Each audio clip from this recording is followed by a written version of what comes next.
की खास रिपोर्ट। लोकसभा चुनाव 2024 को लेकर बात करें तो महिला हो, पुरुष हो, नौजवान हो, सभी के जुबान पर केवल चुनाव की चर्चा है। ऐसे में बात नारी शक्ति की करें तो नारी शक्ति के मौजूदगी में ही शायद कोई जनप्रतिनिधि सत्ता पर काबिज हो सकता है। ऐसे में तमाम महिलाएं हमारे साथ मौजूद हैं, बुद्धिजीवी महिलाएं हैं। इन लोगों से ही हम आज चौपाल के जरिए बातचीत करेंगे और इंडिया न्यूज के इस चौपाल के जरिए हम उनसे जानने की कोशिश करेंगे कि आखिर वो किस तरह की सरकार चाहती हैं, किस तरह के जनप्रतिनिधि चाहती हैं, पिछले सरकारों में किस तरह का महिलाओं को लेकर के योजनाएं बनी, उससे वो कितनी खुश हैं। हम इन लोगों से ही बात करते हैं, बारी बारी हम इन लोगों से पूछते हैं। चुनाव की तारीख भी तय हो गई थी, अब चुनाव का कई फेज बीत चुका है। ऐसे में गोरखपुर की अगर महिलाओं की बात करें तो किस तरह का सरकार चाहती है, किस तरह की जनप्रतिनिधि चाहती है? आखिरी चरण में गोरखपुर में चुनाव हो रहा है 1 जून को। सभी राज्यों में चुनाव हो जाने के बाद जो भी मतदान आयोग ने सोचा होगा, गोरखपुर को सबसे लास्ट में रखा गया है। 1 जून में को गोरखपुर में चुनाव, और चाहे नर हो या नारी, मतदान है सबकी जिम्मेदारी। हम हमेशा ऐसी सरकार चाहेंगे जो महिलाओं का विकास करे, बच्चों का विकास करे और जिसके ये पूर्ण शिक्षा का आदर्श। ये बात आपने बिल्कुल ठीक कहा कि हर व्यक्ति को मतदान करना चाहिए, लेकिन ऐसे महिला क्या चाहती है सरकार से, वो किस तरह की सरकार चाहती है? हर बार चुनाव होता है, हर बार वादे होते हैं, हर बार वादों को पूरा करने की बात होती है, लेकिन ऐसे महिला क्या चाहती है? हर क्षेत्र में महिलाओं को 50% भागीदारी मिलनी चाहिए। ये बहुत जरूरी बात है, क्योंकि प्राचीन समय से चला जा रहा, महिलाओं को हर क्षेत्र में बराबर की हिस्सेदारी नहीं मिलती, बराबरी नहीं मिलती, उन्हें एक ही दृष्टि से देखा जाता है, उनका हर जगह शोषण होता है। भले उन्हें कितनी भी इस समय मान्यता दी जा रही हो, लेकिन उन्हें 50% भागीदारी जब तक नहीं मिलेगी हर क्षेत्र में, तब तक उनकी उन्नति में उतना उन्नति नहीं हो सकता उन लोग का। देखिए, संसद में तो आरक्षण मिल गया महिलाओं को। हाँ, तो 50% पर नहीं मिला है ना सर, 50% चाहिए। 50% भी आगे आपकी बात निश्चित रूप से जो जनप्रतिनिधि है वो ध्यान जरूर रखेंगे। ऐसे महिला क्या चाहती है? मैं वर्तिका अग्रवाल, मैं बस यही चाहती हूँ कि सरकार महिलाओं को और पुरुषों को बराबर का दर्जा दे और बच्चों की शिक्षा पर विशेष ध्यान दे। और मैं 1 जून के लिए बस सबसे यही अपील करूंगी, पहले मतदान फिर जलपान। ठीक है, ये अपील तो बहुत अच्छा है, लेकिन सरकार की बात करें तो आपने बहुत से चुनाव देखे होंगे, उन पहले के चुनाव में और अब के चुनाव में कितना अंतर आपको नजर आ रहा है? पहले के जनप्रतिनिधियों में आज के जनप्रतिनिधियों में कितना अंतर है? पहले की सरकारों में और अब के सरकारों में कितना फर्क है? पुराने समय में आज से 10 साल पहले वोट खरीदे जाते थे। मैं बहुत बारीकी से, बहुत नजदीक से देखी हूँ, लेकिन अभी 10 सालों से जो हमारी सरकार जो भी आई है, इनके उसमें कभी भी मैंने देखा नहीं कि वोट खरीदे जाते हों। और इन्होंने इतना बढ़िया काम, इतना अच्छा काम गोरखपुर के लिए भी और हमारे भारत के लिए भी किया है। देखिए, सबसे अच्छी बात यह है, ग्रामीण इलाके में भी मैं जाती हूँ, महिलाएं बहुत अधिक खुश है, क्योंकि वहाँ शौच के लिए उनको फील्ड में जाना पड़ता था, अब घर घर में शौचालय है। उन्होंने गैस सिलेंडर दे करके महिलाओं को चूल्हा फूकने से, मतलब धुएं से बचाया और बहुत सारी बीमारियों से बचाया। जैसे इलाज के लिए भी उन्होंने योजना चलाई और बहुत सी योजनाएं चलाई। और बस मैं सरकार से यही कहूंगी, गोरखपुर की सरकार से विशेष कर, यहाँ की कुछ गोरखपुर में कुछ आवारा पशु बहुत ज्यादा घूमते हैं, तो मतलब जब ये सरकार हमारी बने और महिलाएं तो यहाँ सुरक्षित हैं, लेकिन थोड़ा महिलाओं के लिए जैसे एजुकेशन में और बच्चियों के लिए जैसे कंप्यूटर वगैरह की सुविधा, जो गरीब बच्चियां हैं उनके लिए कंप्यूटर वगैरह की सुविधा हो, और गृह उद्योग जो महिलाएं करती हैं उनका कहीं कोई काउंटर वगैरह लगा दें, तो उसमें वो अपना प्रोडक्ट ला करके बेच सकती है। क्योंकि हमारे गांव की महिलाओं से ही हमारा पूरा देश चलता है, क्योंकि गांव के किसान ही हमारी फसल करते हैं और वही महिलाएं हमारी सबसे ज्यादा पिछड़ी हुई हैं। तो मुझे बस महिलाओं यही अनुरोध है कि हमारी जो सरकार आई है वो पढ़ी लिखी और सुशिक्षित है, जो आए वो हम जैसे अभी तक चलता आया है वैसे ही चले और उससे अच्छा ही हो। बस हम यही चाहते हैं हमारी आने वाली सरकार। ठीक है, मेरी माटी मेरा देश, शायद अपने देश की माटी की महक ही यही है कि हर व्यक्ति, हर वोटर यही चाहता है कि उसे एक ऐसा जनप्रतिनिधि मिले जो उनकी बातों को सुने, महिलाओं की सुरक्षा करे। और तमाम सरकारों को देखा गया कि महिलाओं को लेकर के तमाम बातें कही गई। अभी क्या लग रहा है, एज ए महिला क्या चाहती है, क्या कुछ कमी रह गई है जो आने वाली सरकार उसे पूरा करेगी? मैं प्राची जैन। इस टाइम कमी तो बस यही है कि पहले जैसे था कि हम लोग गलियों में निकलने में डरते थे, तो कुछ हमारी जो नई सरकार आई है, हम लोगों को इस चीज का थोड़ा सा डर कम हुआ है। और मेन महिला सशक्तिकरण के लिए जो भी काम करने हैं, जैसे कि लघु उद्योग, मतलब छोटे गाँव के लेडीजों को थोड़ा सा काम वाम करने का उनको मतलब मौका दिया जाए, सरकार से यही अपील है मेरी। आपको क्या लगता है, आप यंग हो, क्या एज ए यंग, चाहे फिर वो पुरुष हो महिला हो, वो किस तरह की सरकार चाहते हैं? क्योंकि तमाम आप बाहर निकलते हुए कई चीजों को फेस करना होता होगा, तो कहीं ना कहीं पहले और अब में कितना अंतर नजर आ रहा है? मैं मिलन अग्रवाल महिला मंडल से हूँ। मैं आने वाले सरकार से यही अपील करूंगी कि हर औरत की पहचान को छिपा दिया जाता है, कहीं ना कहीं औरत की पहचान को मतलब आगे नहीं आने दिया जाता है। मैं सरकार से यही कहूँ कि हर औरत की अपनी एक पहचान हो और उसको पढ़ाने के लिए, हायर एजुकेशन वगैरह बच्चों को पढ़ाने के लिए, और उसको अगर पैसे की नीड होती है तो किसी के आगे हाथ नहीं फैलाना पड़े, वो खुद सर्विस के लिए आगे हो, जो भी उसके अंदर काबिलियत हो उसके बल पे आगे हो। सरकार उसको मतलब ट्रेनर के रूप में या जैसे भी एक ट्रेनिंग सेंटर वगैरह खुलवाए और औरतों को आगे बढ़ने के लिए मौका दे। इस तरह की तमाम का योजनाएं तो चल रही हैं और महिलाएं लगभग बहुत अपने आप को सशक्त भी हुई हैं और अपने पैरों पर भी खड़ी हुई हैं। और क्या लग रहा है कि अभी क्या कुछ कमी रह गई है जो आने वाली सरकार आपको पूरा करेगी? क्या जनप्रतिनिधि जो है वो जनप्रतिनिधि से आप कितने खुश हैं? आने वाले जनप्रतिनिधि से कितनी उम्मीद है? अभी तक पूरे अधिकार तो नहीं मिले हैं, कुछ सिर्फ संविधान तक ही लागू हुए हैं, उसको मतलब हर महिला तक नहीं पहुंचे, चाहे शहरी हो चाहे ग्रामीण हो, उस तक पूरी तरह से पहुंचे नहीं है। अगर पहुंचे भी तो बीच से आधे तक उसको पीछे से लोग मतलब मोटिवेशन नहीं करते हैं, घर के ही लोग पहले उसको पीछे रखते हैं। मैं चाहूंगी कि सभी लोग औरतों के लिए जागरूक हो और जो औरतों को आगे बढ़ने के लिए प्रोत्साहित करें। यानी इस पर थोड़ा सा और काम करने की जरूरत है सरकार को। क्या लग रहा है, आप किस तरह की सरकार चाहते हैं? हम चाहते हैं कि सरकार ऐसी हो जो महिलाओं को बराबरी का इस दे। जैसे महिलाएं काम करती हैं तो उसमें उनका कोई भी जो घर पे महिलाएं काम करती हैं उनका जीडीपी में कुछ भी इंक्लूड नहीं होता है, और जो महिलाएं बाहर काम करती हैं उनका इंक्लूड होता है, तो हमारी जीडीपी कम हो रह जाती है और देशों की अपेक्षाएं हमारी जीडीपी कम रहती है। अगर हमारी वही जो महिलाएं हमारी घर में जो काम करती हैं उनको भी जीडीपी में इंक्लूड किया जाए और उनको भी सशक्त बनाया जाए कि क्योंकि महिलाएं आगे बढ़ेंगी तो ये देश आगे बढ़ेगा। एक महिला जब आगे बढ़ती है अपने परिवार के साथ आगे बढ़ती है, वो अपने बच्चे अपने घर के सभी सदस्यों को आगे बढ़ाती है। राजनीति में भागीदारी है। तो महिलाएं जो काम करती हैं उनके काम को निरर्थक नहीं समझा जाए, उनको मैं सरकार से यही चाहूंगी कि उसको जीडीपी में इंक्लूड किया जाए और महिलाओं को सशक्त बनाया जाए कि वो किसी पे डिपेंड ना रहें। बहुत बड़ी बात आपने कही जीडीपी में शामिल करने की, लेकिन क्या लग रहा है महिलाएं कितनी सुरक्षित हुई हैं? पहले और अब में कितना अंतर आया? महिलाएं अब पहले से बहुत सुरक्षित हुई हैं और बहुत उनमें आत्मविश्वास भी आया है, उनमें कुछ करने का हौसला भी आया है। लेकिन मैं और चाहूंगी सरकार से कि महिलाएं और सशक्त हों, और जब एक नारी सशक्त होती है तो पूरा परिवार, पूरा देश, पूरा जन समुदाय सशक्त होता है। आपने ठीक कहा, नारी मजबूत होगी तो देश मजबूत होगा। क्या लग रहा है आप? हाँ, मैं लक्ष्मी जालान। जब नारी तो अब शिक्षा लेगी तो पूरा समाज शिक्षित होगा।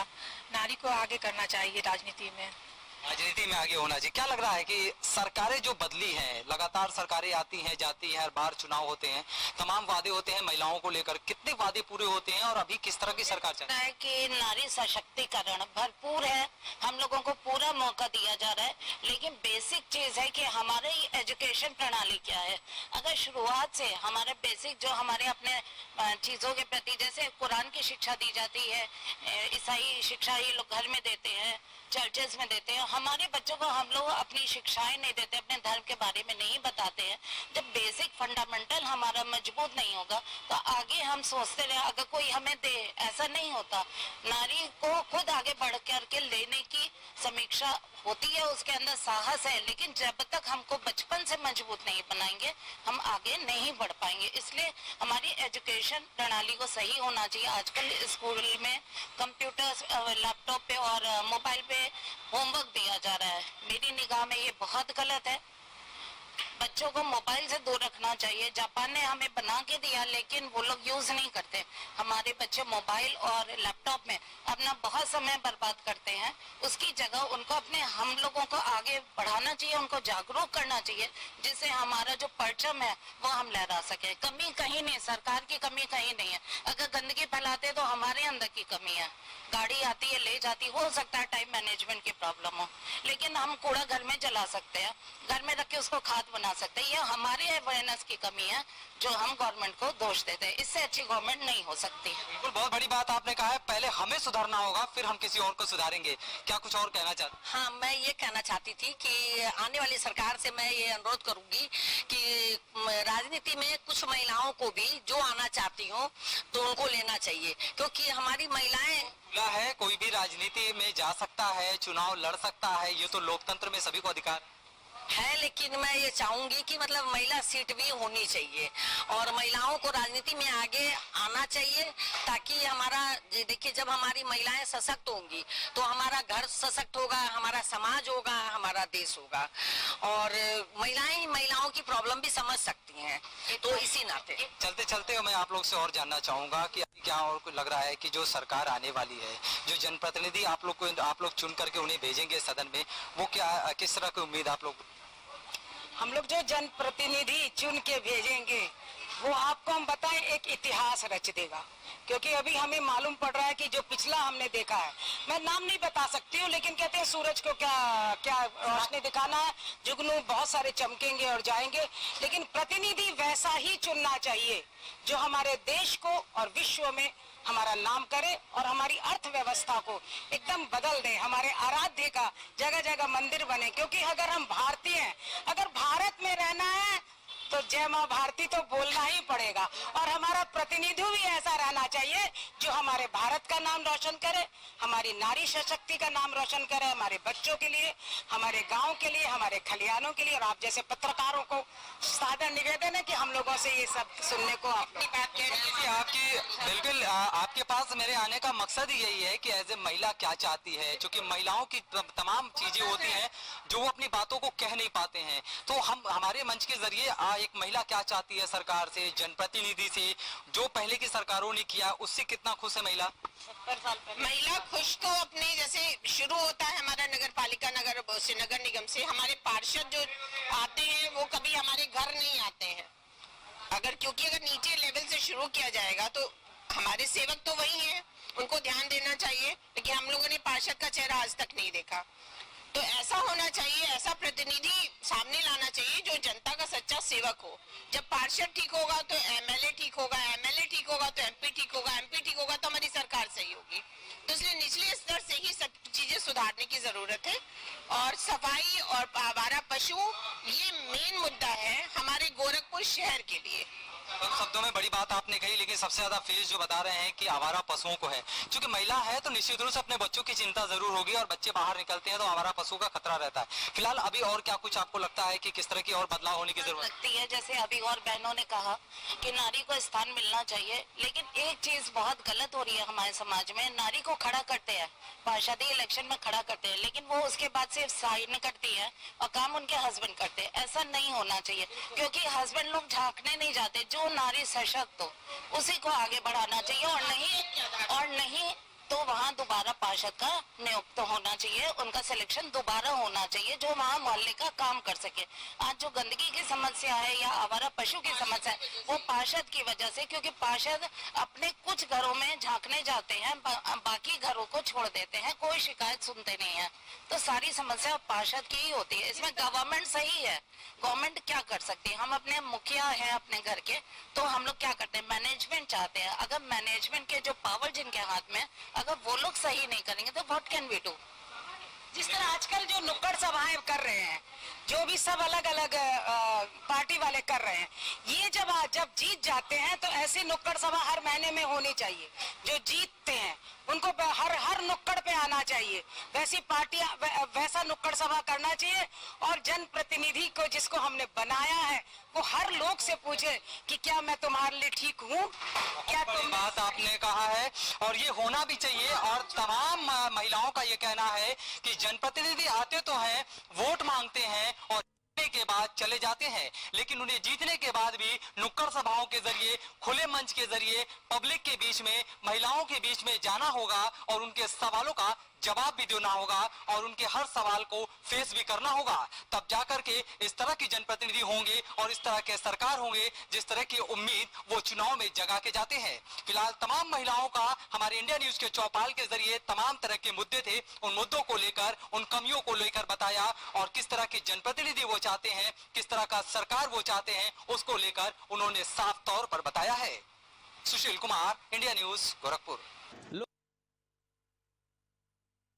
लोकसभा चुनाव की तारीख जस जस नजदीक आ रही है तस तक आजमगढ़ में चुनावी सरगर्मी तेज होती जा रही है। हमारे साथ हम इस वक्त चाय की दुकान पे पहुंचे हुए हैं सदर लोकसभा क्षेत्र के। हम देखना चाहते हैं यहाँ पे जनता का मूड क्या है, क्या माहौल है। आइए हम बात करना चाहते हैं। पहले अपना परिचय दीजिएगा। मैं गौतम सेठ, पूर्व सभासद आसिफगंज। गौतम जी, यहाँ क्या माहौल है, किस मुद्दे पे इस दफा जनता वोट करेगी आजमगढ़ का? आजमगढ़ की जनता जो है एक तरफा मन बना चुकी है। विकास पे, सुशासन पे जो सरकार हमारी चल रही है बहुत ही बेहतरीन काम कर रही है, हर दिशा में, हर क्षेत्र में। उसी को देखते हुए आजमगढ़ की जनता मन बना के उसी पे वोट करेगी। तो किसको वोट देना चाहेंगे? किसको वोट देने का मतलब, जैसे राष्ट्रवाद को लेकर के हमारी भारतीय जनता पार्टी की सरकार जो चल रही है उसमें निस्संदेह इस जगह पे जहाँ पे आप खड़े हैं यहाँ की एक एक जनता, एक एक बूथ एकदम आतुर है भारतीय जनता पार्टी को वोट करने के लिए। केंद्र में सरकार किसकी बनने की उम्मीद है? प्रधानमंत्री श्री नरेंद्र मोदी जी की बनेगी। विपक्ष तो कह रहा है कि हम सरकार बनाएंगे। हम विपक्ष के बारे में क्यों बात करें, क्यों चर्चा करें? हमको अपनी चर्चा करनी चाहिए ना। हम विपक्ष के बारे में, हमारे पास समय नहीं कि हम विपक्ष की बात करें। हम अपनी देश को, अपनी ताकत को किसी विपक्ष को क्यों बताएं? हम अपने प्रगति की ओर अग्रसर है, हमारी सरकार प्रगति की ओर अग्रसर है, यही मैं कहना चाहता हूँ। चलिए, ये देखा, कुछ और लोगों से मैं बात करना चाहूँगा। क्या नाम है आपका? ये अभिषेक गुप्ता नाम है। अभिषेक जी, आजमगढ़ में चुनावी जी का तारीख नज़दीक आता जा रहा है, चुनावी सरगर्मी बढ़ती जा रही है, तो आजमगढ़ में जनता का क्या मोड़ है?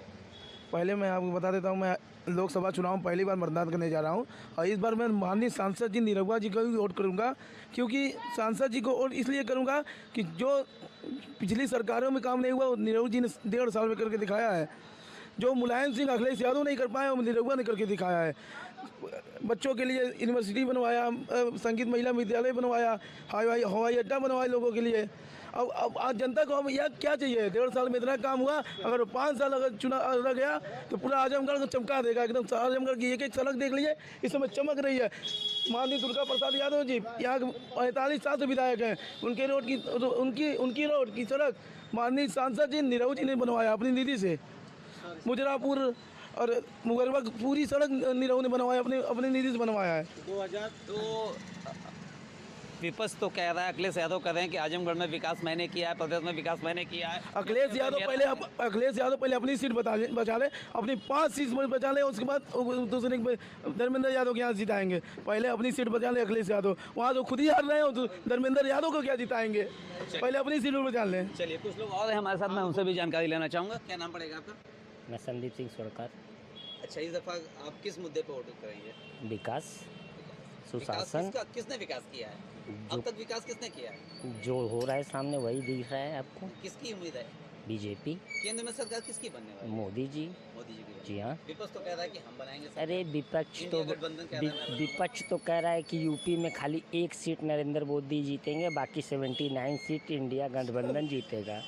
तो हम बोलते हैं कि 80 की 80 सीट बीजेपी जीतेगी, 1 सीट भी इंडिया गठबंधन को नहीं मिलेगा। चलिए, यानी कि इस दफा यूपी में भी फिर दोबारा कमल खिलेगा? बिल्कुल, क्यों नहीं खिलेगा। चलिए, कुछ लोग और हैं, मैं उनसे भी बात करना चाहूँगा। क्या नाम पड़ेगा आपका? सोनू गुप्ता।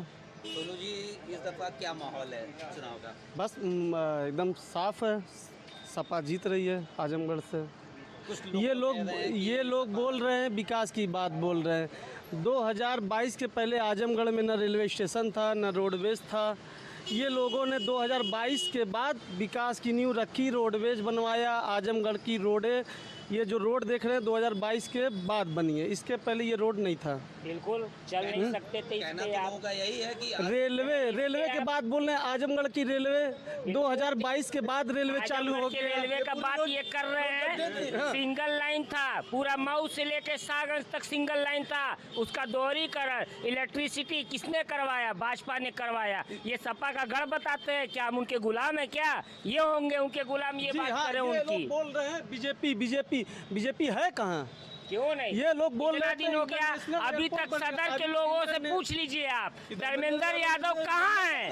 कहाँ है? यादव पूरे गांव घूम रहे हैं, हर क्या गांव घूम रहे हैं? ये सदर में लोग नहीं, इनके जैसे लोग हैं, इनसे मिलने एक बार क्यों नहीं विकास आ की रहे? मौका दे, फिर उसके बाद देखिए विकास की गंगा बहेगी। अब बहती आई और बहती रहेगी। सांसदीय चुनाव जीतने के बाद अपना सर्टिफिकेट लेने नहीं आया, उसको हम क्यों वोट दें? यादव विधायक आजमगढ़ में इतना विकास किया है जिसका आप इतना विकास 45 साल में हुआ है कि आजमगढ़ के नरौली का जो पुल है उस पे एक तो बढ़िया सा रोड भी, लाइट भी नहीं है। आजमगढ़ की जनता को लोग बात करते हैं, आजमगढ़ की जनता 10 विधायक दिए हैं, ये लोग क्या दिए? देखिए मैं एक बात कहना चाहूँगा, ये भाई बोल रहे हैं मेरे कि हम हवा में बात कर रहे हैं, तो सुनिए, इन्हीं लोगों के कारण आजमगढ़ हमेशा विपक्ष में रहता है।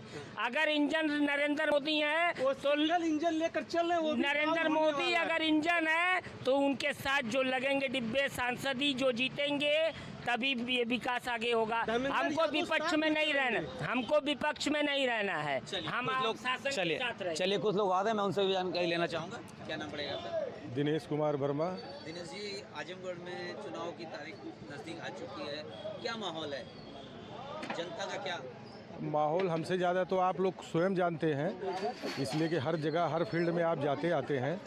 जो रुझान है आज की डेट में या देश प्रदेश या अन्य प्रदेशों में, उससे आपको अनुमान अब तक लग ही गया होगा कि सरकार किसकी बनने जा रही है।